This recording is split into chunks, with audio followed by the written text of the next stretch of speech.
Nah, tips untuk mencegah kanker tulang buat kita, yang pertama kita harus kenali nih deteksi dini dari kanker tulang itu sendiri. Tadi ada rasa sakit yang mungkin awalnya hilang timbul, lalu lama-lama menjadi persisten dan terus-menerus, terutama di malam hari, dan itu akan bertahan sampai berminggu-minggu. Jadi kita harus lihat apakah kita punya gejala seperti itu. Kalau memang ada gejala seperti itu, yang kedua kita harus segera konsultasi ke dokter ortopedi. Nah, lebih baik konsultasi ke dokter ortopedi yang lebih ke arah onkologi. Jadi nanti pemeriksaannya akan bisa lebih terarah. Lalu yang ketiga tentunya kita juga harus menjaga pola hidup sehat. Jangan lupa kita hindari seperti merokok, lalu minum-minum alkohol, dan pola hidup tidak sehat yang lainnya kita harus hindari. Terus kalau bisa jangan sampai kita terjadi cedera. Jadi hati-hati karena cedera bisa memicu terjadinya kanker tulang. Dan yang terakhir kalau memungkinkan kita bisa tes genetik untuk kita bisa mengetahui apakah kita punya genetik untuk terjadinya kanker tulang itu sendiri.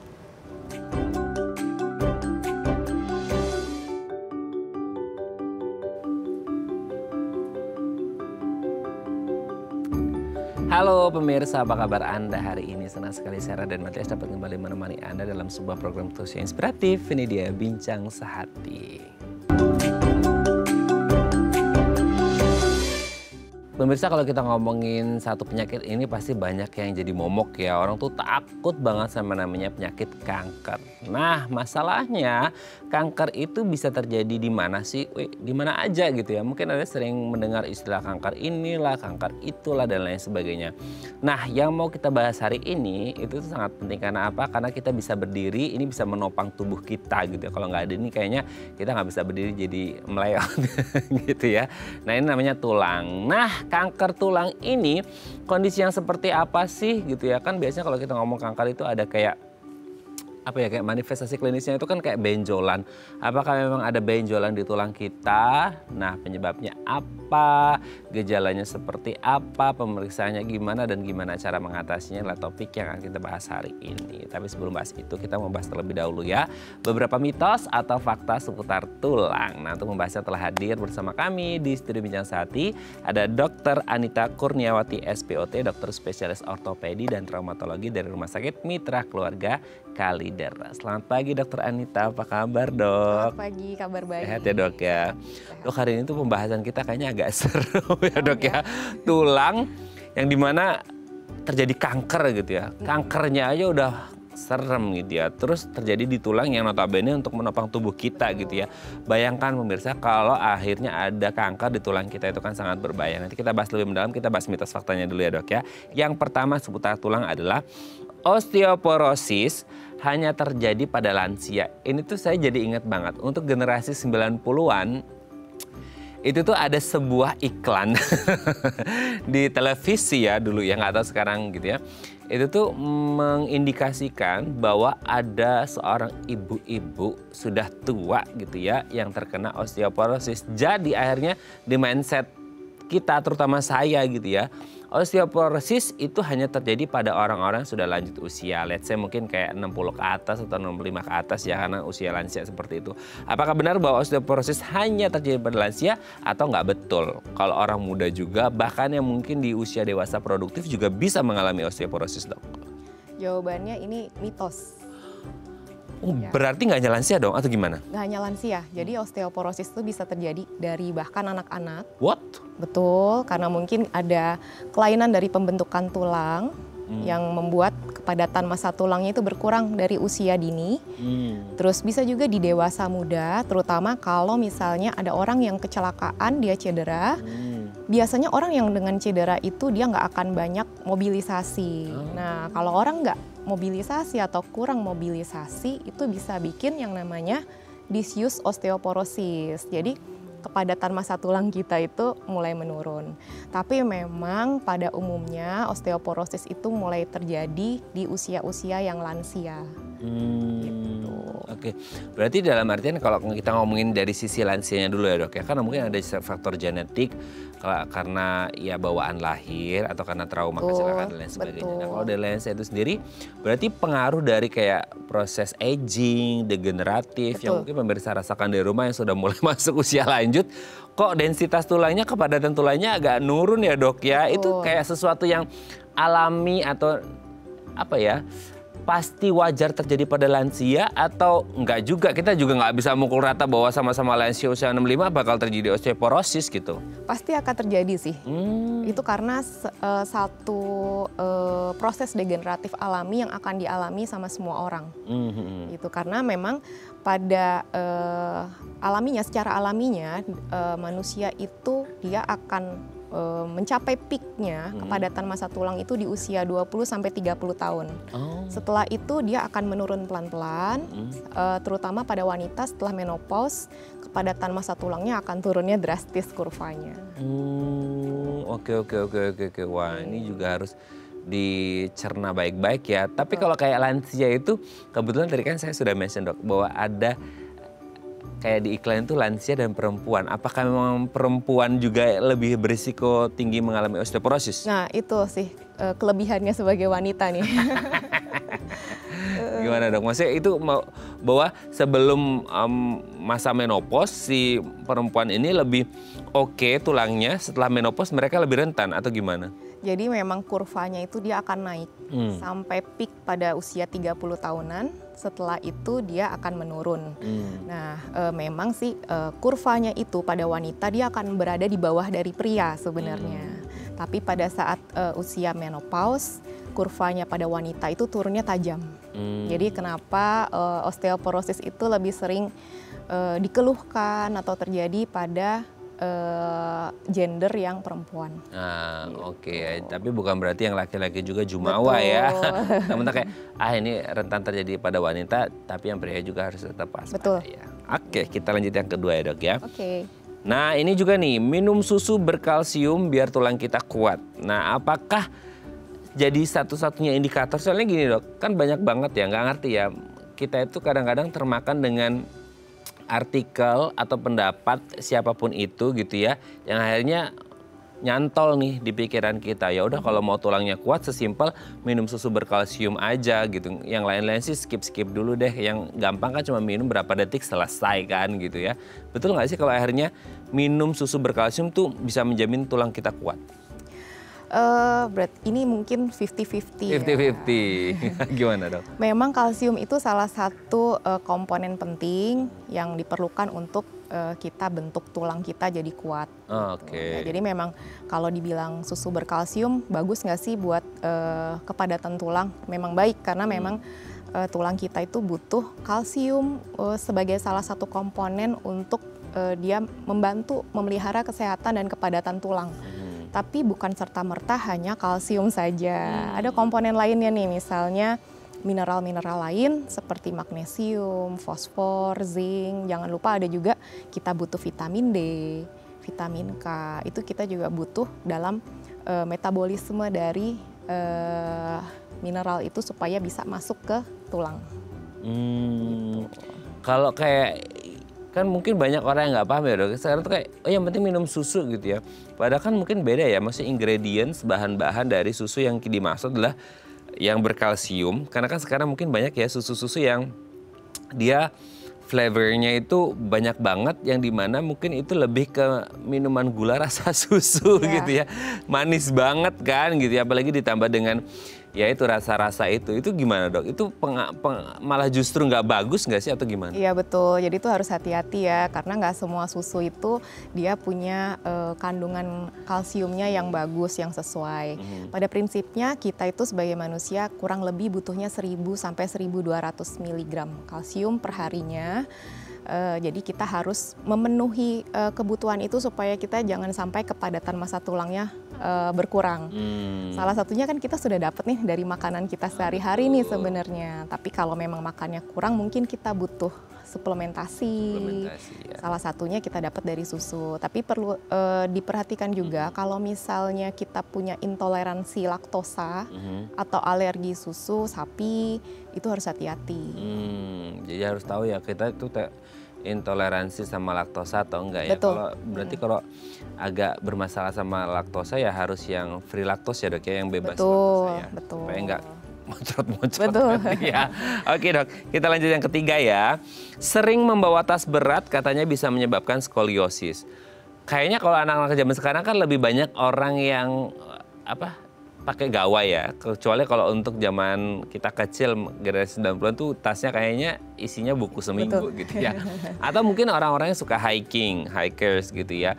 Suka trekking dan lain sebagainya kan sering bawa ban berat ya di punggungnya dengan backpack yang sangat luar biasa, gede dan berat itu.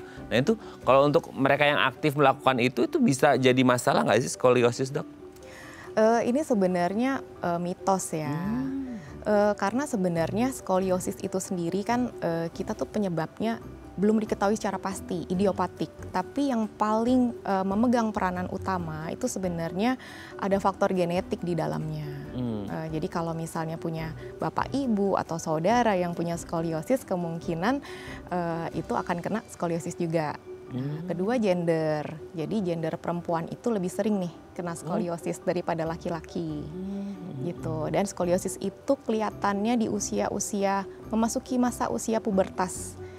Jadi usia-usia mungkin 10 sampai 15 tahun itu akan mulai kelihatan pertumbuhannya pesat untuk skoliosis itu sendiri. Nah tadi mengenai bawa barang berat ya. Nah, ini mungkin tidak secara langsung akan menyebabkan skoliosis, tapi ini akan mengganggu postur tubuh kita.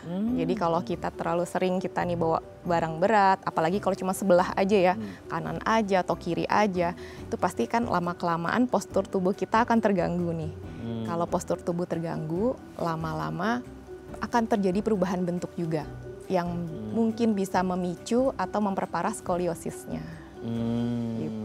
Oke. Jadi tidak secara langsung ke skoliosis karena ada faktor genetik dan lain sebagainya.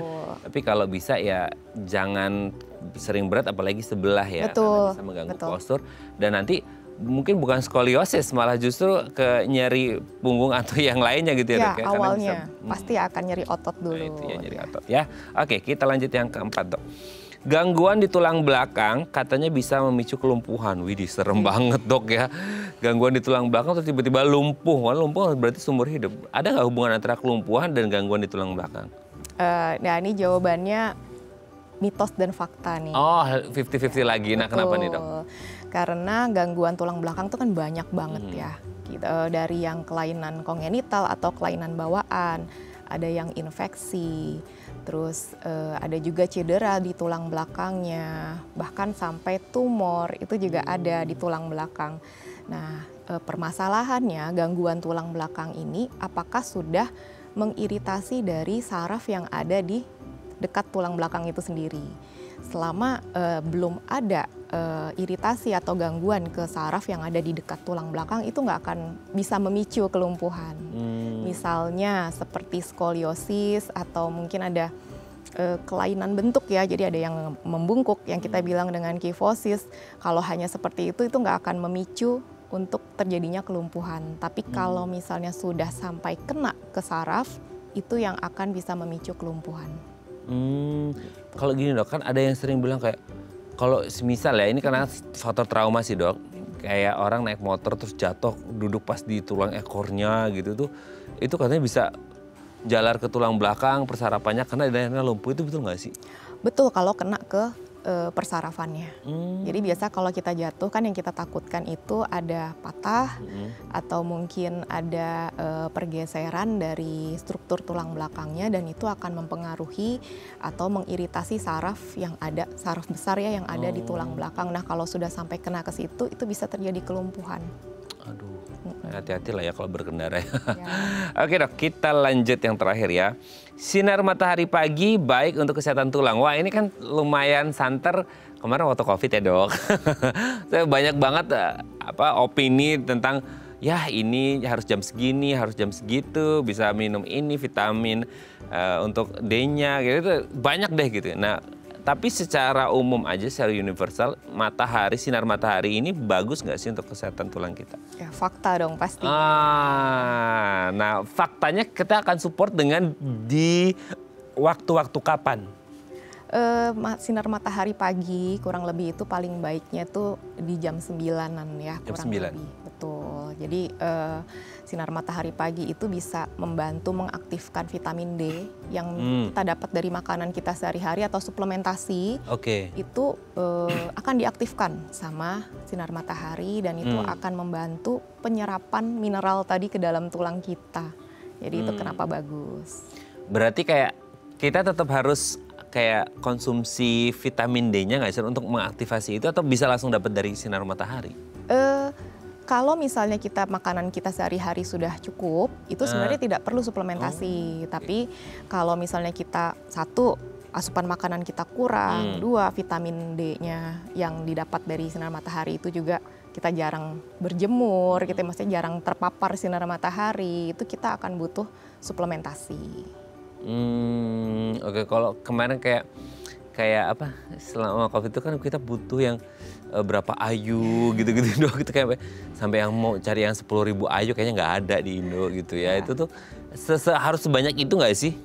Sebenarnya itu masing-masing ya. Oh, beda-beda ya per orang ya? Betul, kita harus cek lagi vitamin D kita berapa. Karena vitamin D itu juga tidak boleh terlalu banyak dalam badan kita. Vitamin D itu kan sifatnya dia tidak bisa dibuang lewat kencing, ya, tidak bisa dibuang saat kita buang air kecil. Jadi kalau terlalu banyak itu akan menjadi toksik ke badan kita. Tuh, jadi kita harus pas-pas aja gitu. Nah, waktu saat COVID, kenapa kita butuh vitamin D itu juga salah satunya untuk meningkatkan sistem imunitas kita. Oke, jadi intinya jangan berlebihan juga ya. Betul, gitu ya. betul. Karena ini tidak bisa dibuang, malah jadi toksik di tubuh kita. Sesuaikan aja kebutuhannya. Lebih bagus kalau dari apa yang jadi oral intake-nya kita ya, jadi makanan kita yang kita konsumsi, jadi nggak perlu berlebihan di suplementasi. Ya. Oke, terima kasih Dokter Anita sudah terjawab mitos faktanya. Nanti kita lanjut ngomong kanker tulang ya. Oke. Selanjutnya. Oke pemirsa, kami akan kembali saat lagi tetap bersama kami di Bincang Sehati.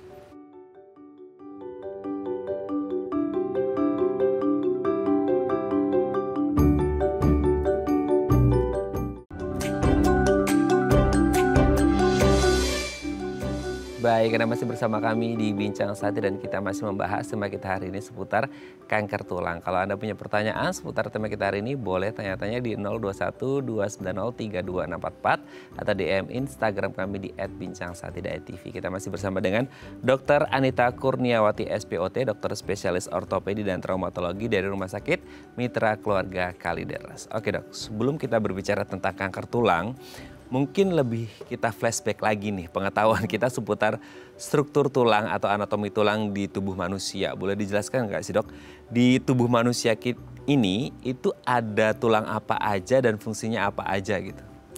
Tulang di badan kita ya, banyak banget nih tulang badan kita ya. Jumlahnya ada 206 sebenarnya tulang di badan kita. Ada yang kita bilang tulang panjang. Nah, kalau tulang panjang tuh biasanya tulang-tulang di ekstremitas, seperti misalnya tangan, kaki, ya, tulang paha, itu termasuk tulang panjang. Tapi ada juga yang kita bilangnya tulang pendek. Ya. Tulang pendek itu biasanya tulang-tulang di pergelangan tangan, pergelangan kaki. Karena tulang pendek itu yang sisi panjangnya sama sisi pendek itu sisi lebarnya itu kurang lebih kira-kira sama. Terus ada juga yang kita bilang tulang pipih. Tulang pipih itu dia bukan yang bulat, tapi dia yang pipih, seperti misalnya kayak tulang tengkorak, tulang belikat kita itu masuk ke tulang pipih. Terus ada juga yang kita bilang tulang-tulang tambahan seperti tulang sesamoid ya, itu gunanya dia untuk membantu pergerakan kita, biasanya dia ada di dekat tendon atau urat di persendian. Oke. Dari semua jenis atau lokasi-lokasi tulang itu kan pasti punya fungsi masing-masing ya dok ya. Nah sebenarnya apa sih faktor-faktor yang bisa membuat tulang kita itu sehat dan apa pula faktor-faktor yang bisa membuat tulang kita ini nggak sehat? Karena mungkin ada beberapa hal habitual action kita atau kebiasaan kita gitu ya pemirsa, yang mungkin kita sering lakukan tapi kita nggak ngeh dan nggak tahu kalau kebiasaan itu adalah sesuatu hal yang bisa berdampak buruk pada kesehatan atau kondisi tulang kita.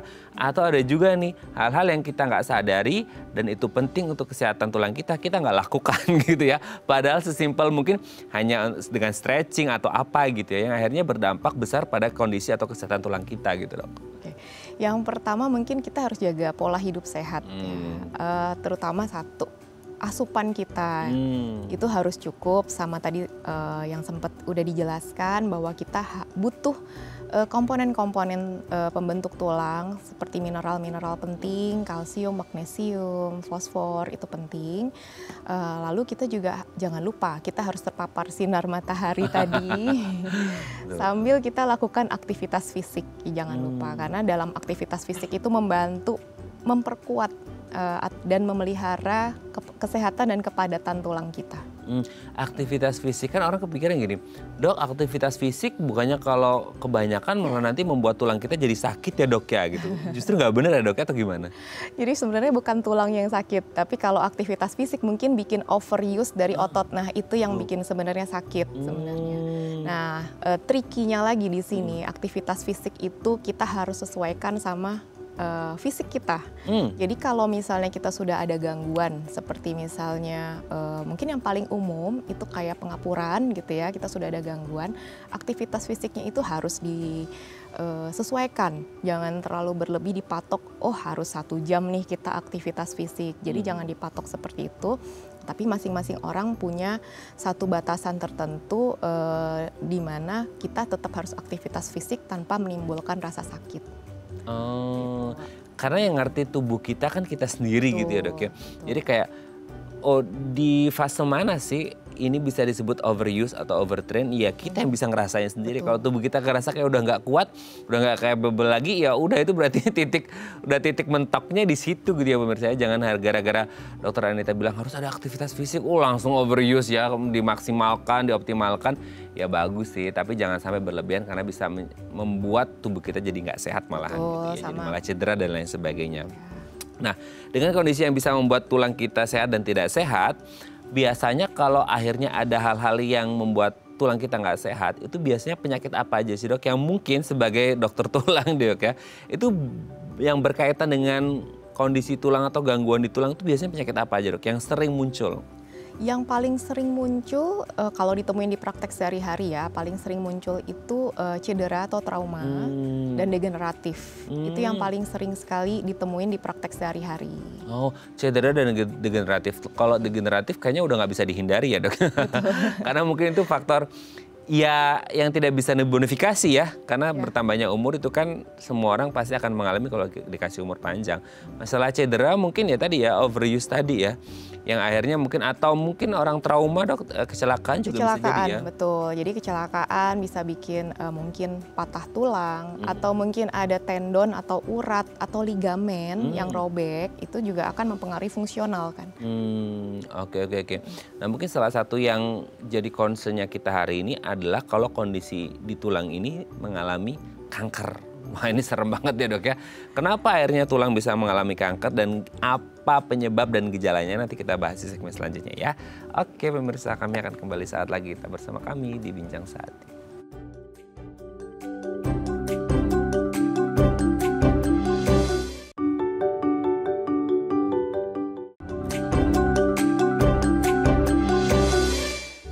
Baik, dan masih bersama kami di Bincang Saat dan kita masih membahas sama kita hari ini seputar kanker tulang. Kalau Anda punya pertanyaan seputar tema kita hari ini, monggo ya boleh tanya-tanya di 021 290 3244 atau DM Instagram kami di @bincangsaat.tv. Kita masih bersama dengan Dr. Anita Kurniawati SPOT, dokter spesialis ortopedi dan traumatologi dari Rumah Sakit Mitra Keluarga Kalideres. Oke dok, kanker tulang. Ini serem pisan kalau bahasa orang Jerman ya dok ya. Kayak kanker terjadi di tulang gitu ya. Mungkin selama ini kita ngerti kanker itu penyakit yang sangat mengerikan dan kayak udah banyak orang berpikir kalau udah divonis kanker ya udah desperado gitu ya, udah putus asa. Nah kanker tulang itu kondisi penyakit yang seperti apa sih dok? Ya prinsipnya kanker tulang itu sama seperti kanker-kanker yang bisa terjadi di semua bagian tubuh kita ya. Mungkin yang paling sering seperti kanker payudara pada perempuan, atau kanker leher rahim, atau kanker paru-paru, kanker prostat ya. Sebenarnya prinsipnya sama. Jadi kanker itu adalah satu pertumbuhan sel yang abnormal dan dia tidak terkendali. Dan lama-lama dia akan bisa merusak jaringan atau sel yang normal. Dan dia menginvasi jaringan di sekitarnya juga. Jadi dia akan berubah sifatnya. Jadi mungkin itu yang kenapa kok kayak seperti serem sekali ya. Karena kalau sudah berubah sifatnya pasti efeknya akan kemana-mana. Itu ya, jadi orang-orang tuh takut kankernya itu sendiri plus menginvasinya itu. Orang jadi kayak akhirnya nyebar kemana-mana sehingga akhirnya organ-organ yang lain juga ikutan berisiko seperti itu. Ya, betul. Nah, kan selama ini kita mengenal kalau kanker ini satu bentuk, mungkin ya ini kalau dalam orang awam itu kayak satu bentuk yang solid, Dok. Dalam artian kayak mungkin ada benjolan kah gitu ya. Dalam artian kayak ya di beberapa organ itu muncullah si manifestasi klinisnya itu berupa benjolan solid ya. Atau mungkin kalau kanker darah nggak solid sih, liquid gitu ya. Tapi kalau untuk yang di kanker tulang ini sendiri, dia manifestasi klinisnya apakah ada benjolan atau seperti apa kondisinya? Nah, kalau di tulang sendiri ini agak sedikit beda nih. Jadi awalnya tuh gejala awal yang kita rasakan kalau kita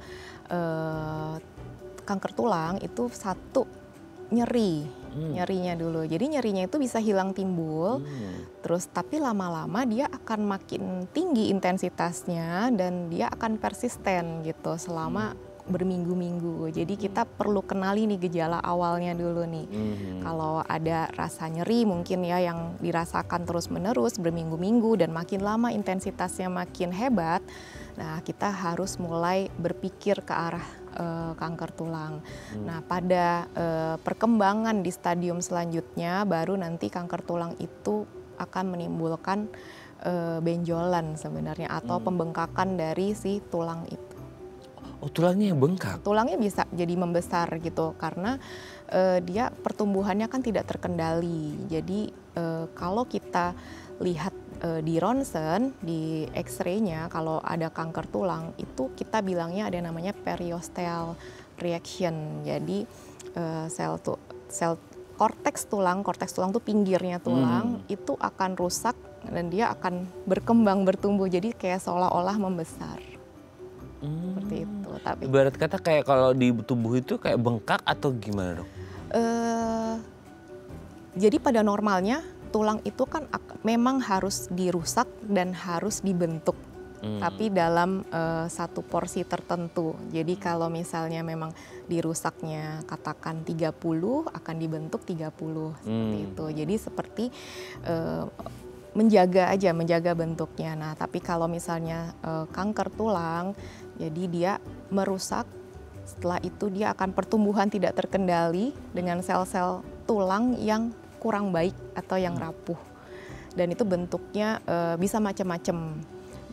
Ada yang dia bisa membesar, ada yang dia sifatnya merusak tulang juga ada. Jadi kepadatan tulang itu diambil, jadi rapuh itu juga bisa. Itu tanpa pembesaran kalau tanpa pembesaran. Jadi beda-beda ya? Beda-beda, betul. Kondisinya akan berbeda setiap orang ya? Betul. Kenapa itu akhirnya kondisinya berbeda? Maksudnya dari si orangnya itu sendiri, maksudnya entah karena faktor genetiknya atau karena mungkin penyebabnya? Jadi bukan berbeda di setiap orang, tapi berbeda tergantung jenis kankernya. Ya, jenis kanker yang mana gitu. Karena kita bilang ada jenis kanker yang punya lesi litik atau lesi blastik. Jadi lesi litik itu kepadatan tulangnya terambil. Jadi kalau di ronsen tuh seperti ada lubang-lubang, bolong-bolong, atau malah justru lesi litik. Jadi dia malah lebih putih, jadi ada bercak-bercak putih. Tapi pada prinsipnya itu justru bukannya bikin makin kuat, tapi itu malah melemahkan dari tulang itu sendiri. Wow, jadi beda-beda tergantung jenis kankernya. Betul, seperti itu ya. Betul. Nah, kita mulai dari yang gejala. Jadi dok, kan gini, kadang-kadang tuh orang nggak ngerti ya. Orang tuh kadang gak ngeh dengan apa yang terjadi di tubuh mereka. Masalahnya nyeri itu kan sesuatu yang sangat common ya, sesuatu yang umum banget nih gitu, yang mungkin dirasakan oleh banyak orang. Entah mungkin nggak tahu denialnya adalah oh mungkin capek, abis gini, abis kepentok, dan lain sebagainya kan mungkin itu case-case yang orang nggak sadari bahwa itu menuju ke kanker tulang gitu. Nyeri itu biasanya kalau manusia pada umumnya itu kok kan terjadinya kayak di persendian. Nah kalau ini tidak di persendian ya dok ya, atau bisa jadi juga, atau kayak yang di tulang aja di tengah sehingga itu, oh biasanya nyeri di sendi ini di tulang, berarti ada sesuatu yang salah dong di situ atau gimana? Jadi kanker tulang itu bisa terjadi di mana-mana sih sebenarnya, di persendian, di daerah dekat persendian pun bisa. Sebenarnya. Nah tapi mungkin yang membedakan dari nyeri-nyeri di persendian seperti nyeri degeneratif, itu yang membedakan bahwa sakitnya ini lama-lama akan terus-menerus, persisten tadi. Dan dia intensitasnya makin lama akan makin tinggi, terutama di malam hari nih. Jadi mungkin itu yang membedakan ya. Jadi kalau nyeri degeneratif seperti nyeri kecapean tadi, overuse otot, itu biasanya dengan istirahat dia akan hilang.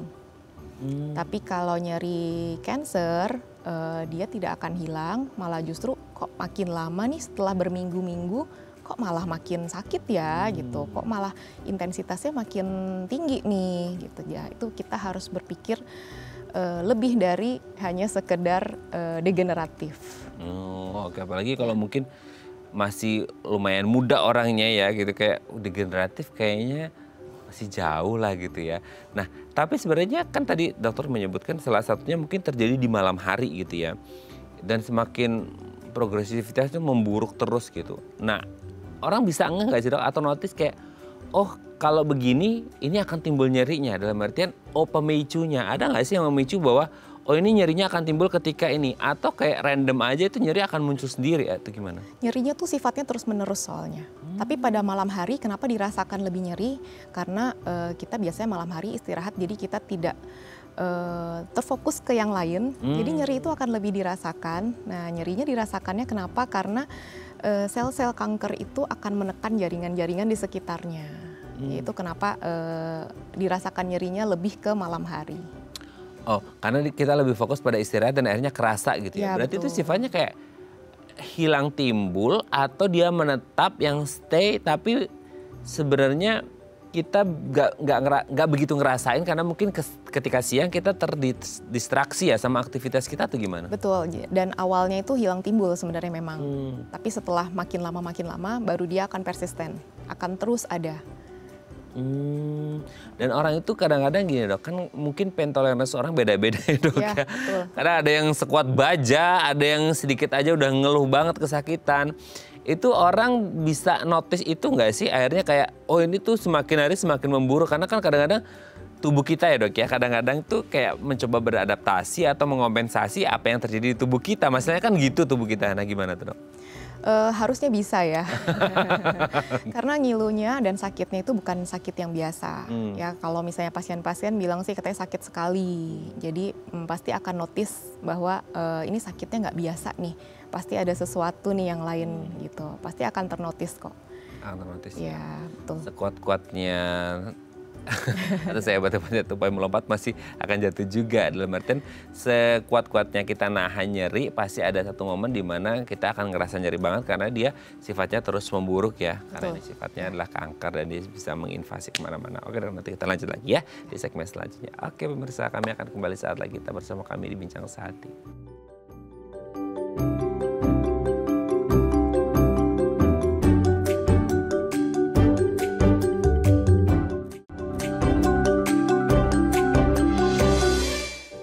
Baik, masih bersama kami di Bincang Sehati dan kita masih membahas tema kita hari ini seputar gimana sih cara mendeteksi dini kanker tulang. Nah kalau Anda punya pertanyaan seputar tema kita hari ini, monggo ya tanya-tanya di 021 290 32644 atau DM Instagram kami di @bincang-sehati.tv. Kita masih bersama dengan Dr. Anita Kurniawati SPOT, dokter spesialis ortopedi dan traumatologi dari Rumah Sakit Mitra Keluarga Kalideres. Oke dok.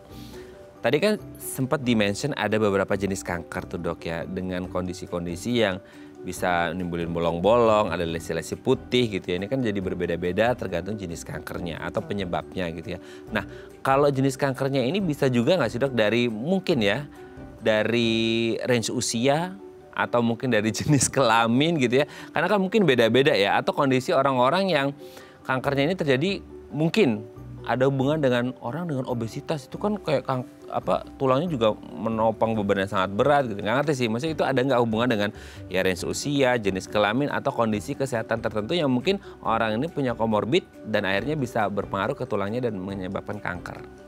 Kalau untuk yang tadi jenis kelamin dan obesitas itu sih sebenarnya nggak ada hubungannya. Tapi pada prinsipnya kanker tulang itu sebenarnya dibagi jadi dua bagian besar. Besar. Yang pertama kita bilang primary, yang kedua itu metastatik. Ya. Jadi ada primary bone tumor, ada yang metastatic bone tumor. Nah, kalau primary bone tumor tuh apa sih sebenarnya? Jadi primary bone tumor itu sel-sel tumor atau sel-sel kanker itu berasal dari tulang itu sendiri. Tapi kalau yang metastatic bone tumor itu mungkin kita punya kanker di bagian lain yang misalnya kanker payudara atau kanker leher rahim yang kemudian menyebar ke tulang. Ya, jadi bukan murni awalnya bukan dari tulang itu sendiri, tapi mungkin dari organ lain dulu yang memang sudah ada kanker. Setelah itu dia bermetastatis ke tulang. Jadi ada dua prinsip atau dua jenis dari si kanker tulang ini sendiri. Oke. Jadi primary ada metastasis ya, karena mungkin persebaran atau invasi dari kanker yang lain ya dok ya, mungkin penyebaran dari misal kanker payudara dan lain sebagainya. Betul. Gitu ya, sehingga akhirnya terjadilah atau menyerang di tulang itu sendiri. Nah tapi kalau yang kayak primary yang sel kankernya dari tulang itu sendiri, itu tuh selnya emang tumbuh di situ dari dalam tulangnya orang itu sendiri atau karena ada pemicunya sehingga akhirnya si sel kankernya tumbuh gitu? Nah kalau penyebab kanker itu sendiri kan sampai sekarang juga masih belum diketahui secara pasti ya, tapi penyebabnya itu sebenarnya multifaktor. Jadi bukan cuma satu faktor aja. Yang pertama pasti harus ada genetiknya dulu. Setelah itu dipicu dari lingkungan sekitar mungkin ya. Jadi seperti pola hidup, terus mungkin cedera, atau mungkin ada zat-zat polutan yang masuk gitu. Jadi itu akan memicu berkembangnya dari sel-sel kanker itu sendiri. Nah untuk yang primary bone tumor ini yang paling sering itu ditemukan itu namanya osteosarkoma, paling sering. Agak susah nih namanya ya. Osteosarkoma ini yang paling sering. Dan uniknya kanker tulang ini lebih sering nih ditemukannya di usia-usia yang anak-anak gitu. Iya, justru anak-anak kalau primary bone tumor. Jadi di sekitar usia 10 sampai 20 tahun. Gitu. Nah, kalau metastatic bone tumor itu justru kita temukannya di usia yang lanjut karena dia prinsipnya sudah ada kanker dulu di organ lain yang menyebar ke tulang. Oke lah, kalau yang metastasis itu mungkin karena persebaran dari sel kanker di organ yang lain. Kalau untuk yang primary, apalagi di usia anak-anak 10-20 tahun, itu ada hubungan dengan kongenital nggak sih? Maksudnya kayak bawaan dari lahir atau mungkin bawaan ketika kehamilan? Oh enggak ada sebenarnya. Tapi mungkin kita punya genetiknya, ada genetiknya. Pasien itu punya genetiknya, lalu dipicu sama lingkungan eksternal dan dia bisa jadi kanker tulang. Nah yang paling sering nih ditemui di praktek, jadi ada anak kecil datang tiba-tiba seperti membesar, bisa di lutut atau di bahu juga pernah. Awalnya dia jatuh, terus diurut-urut. Jadi ada cedera, terus setelah itu diurut. Nah terus lama-lama malah membengkak, membesar. Setelah di ronsen ternyata itu mengarah ke kanker tulang. Gitu. Nggak boleh sembarangan urut ya dok ya. Nah, bisa berbahaya apalagi kalau masih anak-anak. Oke dok, sebelum kita lanjut, ini ada DM Instagram dari pemirsa. Saya bacakan ya, ini dari Pak Billy. Dok, istri saya didiagnosis kanker tulang di kakinya, tapi belum tahu stadium berapa karena baru periksa awal ya, baru periksa awal nih. Apa benar solusinya diamputasi? Serem banget dok ya. Apa ada cara lain? Saya baca banyak yang susah sembuhnya dok, terima kasih. Oh ini baru pertama kali. Mungkin abisnya ngerasain nyeri terus mungkin ada indikasi ke kanker tulang ya. Terus solusinya Apa harus diamputasi dok atau gimana?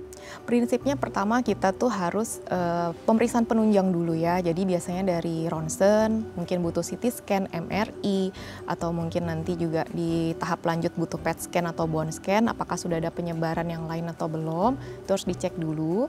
Kedua biopsi, jangan lupa untuk menentukan nih jenisnya apa sih sebenarnya. Kanker tulang yang mana nih?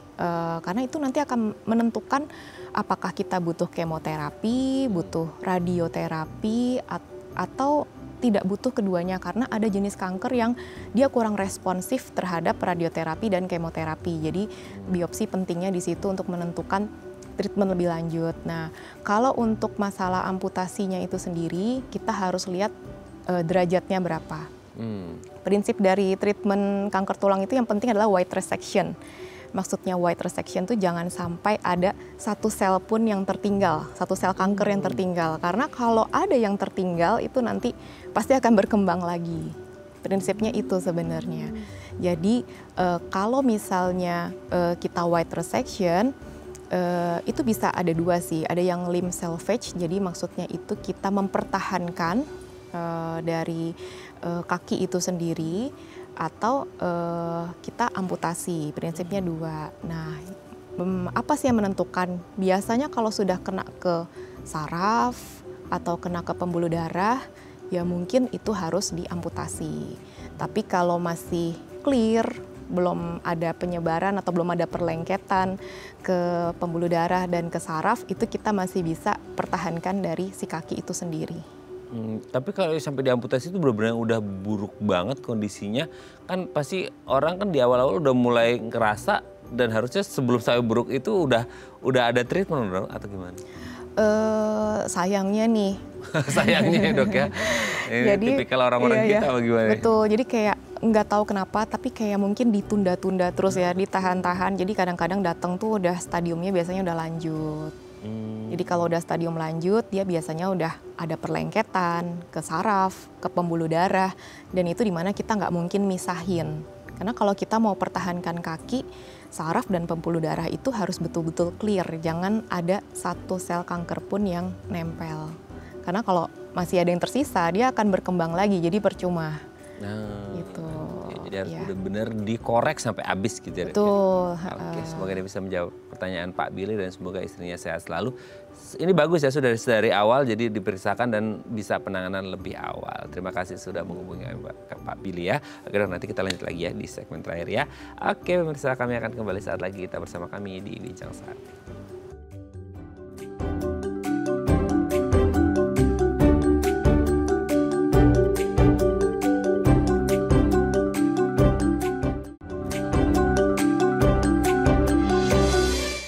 Baik, Anda masih bersama kami di Bincang Sehati dan kita masih membahas tema kita hari ini seputar kanker tulang. Masih bersama dengan Dr. Anita Kurniawati SPOT, dokter spesialis ortopedi dan traumatologi dari Rumah Sakit Mitra Keluarga Kalideres. Oke dok, setelah untuk menegakkan diagnosis kan tadi dokter sudah menyebut ada beberapa gitu ya. Nah, kadang-kala itu, nah itu ya, sayangnya orang tuh kadang-kadang ke dokter ketika sudah udah kondisinya nggak jelas lah gitu. Tapi dari awal tadi kita ngomong gejalanya udah mulai nyerinya udah tambah terus-menerus dan semakin memburuk.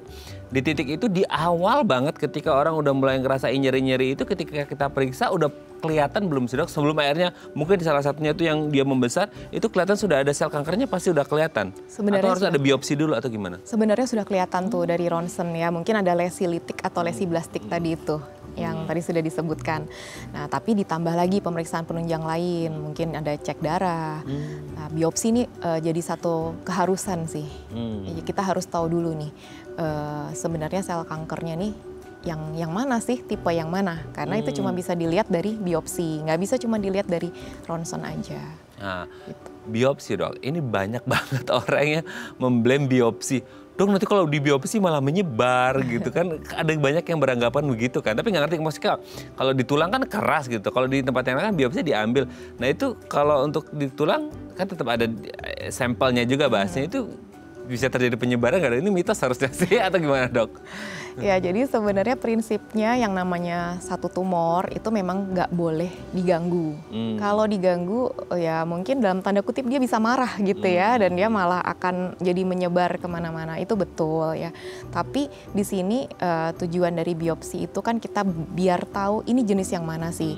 Dan kita juga harus tahu kalau jenis yang seperti ini, maka treatmentnya seperti ini. Kalau jenis yang ini, treatmentnya seperti ini. Karena nanti obat-obat kemoterapi atau radioterapinya akan berbeda nih masing-masing jenis kanker. Kalau kita nggak biopsi, kita nggak tahu nih jenis yang mana sih ini sebenarnya. Nanti malah treatmentnya jadi salah gitu. Ya. Jadi biopsi itu penting, itu yang pertama. Nah, kalau memungkinkan biopsi itu dilakukan pada saat kita operasi white resection. Jadi sekalian biar nggak ada gangguan gitu ya. Tapi kalau nggak memungkinkan, kita bisa biopsi dulu. Nah, tapi untuk letak dari biopsinya itu juga harus dipikirkan, itu harus ada di bagian yang nanti akan diambil, akan di-remove. Gitu. Jadi jangan di tempat yang kita pertahankan intinya. Oh, jadi lokasi pun penting ya, nggak asal ambil betul, gitu ya. Kita sudah pikirkan tuh. Sudah pikirkan ya, jadi jangan takut ya gitu, jangan kemakan omongan juga gitu, karena itu juga untuk menentukan treatment yang tepat seperti apa. Berarti kayak dari biopsi itu pun kayak penanganannya, terus untuk ngukur kayak stagingnya udah di stadium atau kondisi seperti apa, itu juga pengaruh nggak sih, Dok? Iya, itu juga pengaruh ya.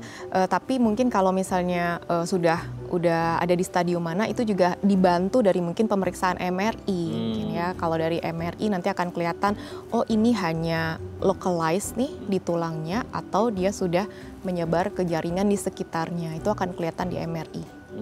Nah, untuk treatmentnya itu berdasarkan apa? Jenis pasti gitu ya. Terus kayak di stage mananya bisa jadi ini beda atau sama dengan kondisi yang lain atau gimana? Ya, beda. Jadi kalau di stage awal, stage 1, stage 2, itu kita masih bisa white resection dan mungkin kita masih bisa selamatkan nih dari ekstremitas. Karena kan memang paling sering primary bone tumor itu di ekstremitas ya. Biasanya ekstremitas bawah sih, kaki itu paling sering ya. Jadi kalau misalnya itu terdeteksi secara dini, itu justru kita malah bisa untuk pertahankan dari ekstremitas itu. Tapi kalau sudah stage yang 3 atau 4, kadang-kadang kita white resection-nya ya harusnya amputasi seperti itu. Dan biasanya kalau udah stage 4 agak susahnya dia sudah ada metastasis mungkin ke organ lain atau ke tulang lain, dan itu malah jadi nyebar kemana-mana yang kadang-kadang kita nggak bisa ambil gitu. Kalau untuk yang early stage itu masih bisa recover seperti semula nggak sih, Dok, atau gimana? Mungkin recover kita, maksudnya recover menjadi sempurna lagi itu tergantung ya, karena kan sebenarnya kalau kita sudah kena kanker tulang itu kita bukan berarti setelah kita lakukan operasi white resection terus langsung berhenti di situ, enggak ya. Jadi kita harus terus pantau terus mungkin per 6 bulan, per setahun, apakah masih ada sel kanker yang tersisa dan kembali berkembang. Jadi nggak bisa kita bilang setelah ini selesai semua terus beres, itu nggak bisa. Kita tetap harus harus observasi. Mungkin per 6 bulan kita mungkin cek lagi bone scan atau PET scan untuk kita lihat ada lagi nggak sih yang berkembang, seperti itu. Oke. Jadi tetap ada proses selanjutnya terus ya, Dok? Betul. Tapi diharapkan kalau early stage di stadium-stadium awal diharapkan white resection-nya tuh keambil semua, aman. Gitu. Bukan white resection-nya untuk amputasi ya, Dok ya. Itu jadi agak serem. Makanya dari awal itu mendeteksi dini dari kanker tulang itu jadi sangat penting. Kalau udah mulai kerasa tadi ya, Dokter Anita menyebutkan nyeri-nyeri terutama di malam hari dan terus menerus dan akhirnya tambah buruk harus segera periksakan. Jangan cuman biasanya orang kan yaudah obat pereda nyeri aja. Tapi akan muncul lagi kalau akar utamanya tidak tertangani dengan baik. Oke, terima kasih Dokter Anita. Hari ini senang sekali, semoga kita semua terhindar dari kanker tulang dan tulang kita Ya. sehat selalu ya dok. Terima kasih dok. Salam untuk keluarga dan teman-teman di Mitra Keluarga Kalideres. Selamat pagi. Ya, terima kasih. Selamat pagi. Terima kasih kembali dok. Oke pemirsa, itu tadi perbincangan kita dengan Dr. Anita. Semoga bermanfaat ya. Dan jangan lupa untuk terus menyaksikan konten-konten inspiratif kami di platform The Eye Plus. Saya Raden Batya Semit. Sampai jumpa dan selamat kembali beraktivitas di hari Selasa yang indah ini. Ingat jaga kesehatan tulang Anda supaya nggak mengalami kanker tulang. Sampai jumpa.